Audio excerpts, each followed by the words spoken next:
सदाशिवाची रामपूजी सदाशिव पण सदाशिवाला बोलविल्यावर सदाशिव येणार राम तर कसा येणार उत्तर पूजेला मिळाले पूजन शिवांचं चालू होते ते आले नाही म्हणून आज श्री देव अभिराम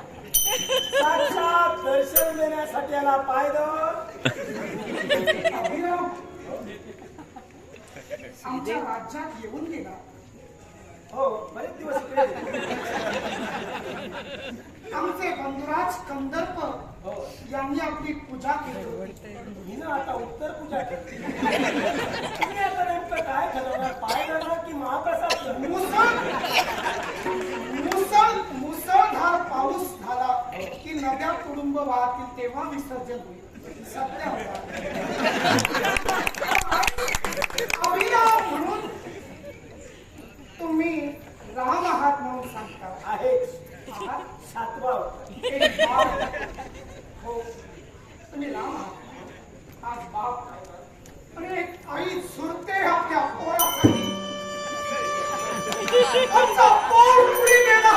कुठं गेला तरी कळत नाहीये ते मी शोधेन नाही देवा थांब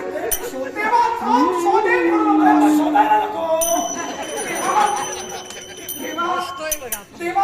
देवाला भक्त नमस्कार कधी करतात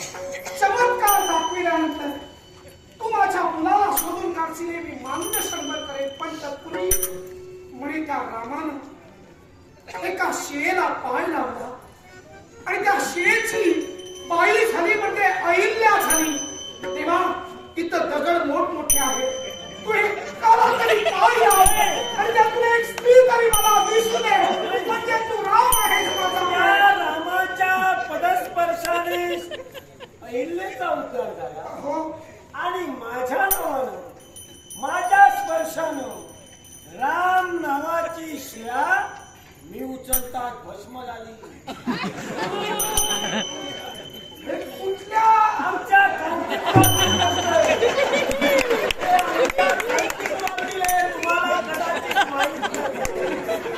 त्यामुळे त्या रामापेक्षा अभिराम हा अभिराम देव अभिराम हो जरा देव अभिराम म्हणा राम लिहिलं आणि ते दगड पाण्यात तरंगले आमचे खाली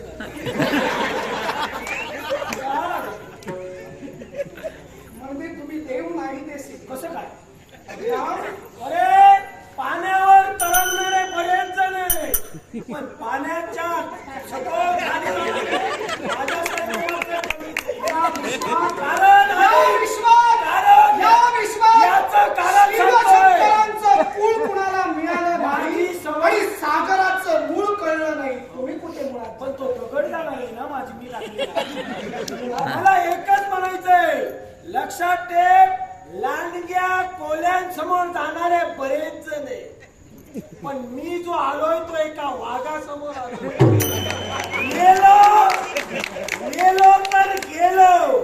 पण न जाणो न कळे न भूतो न भविष्यते वाघ जर मला पाहून पळून गेला नाव वाघाला पडेल लक्षात ठेवा वाघाला माझ्या गुरुची शिकवा वाघाला माझ्या गुरुची शिकवा तुमच्यावरून तुमचे गुरु कसे असतात मला बोलायचं नाही मला बोला वाघाला बोला माझ्या गुरुला बोलायचं आम्ही मनस्थिती बिघडलेली असताना थट्टा करून आमच्याशी चला म्हणतोय मार्ग गेला नसा. माझं अस्तित्व निर्माण करेल ऐकला नसेल तर या राज्यावर स्वतःचे अधिकार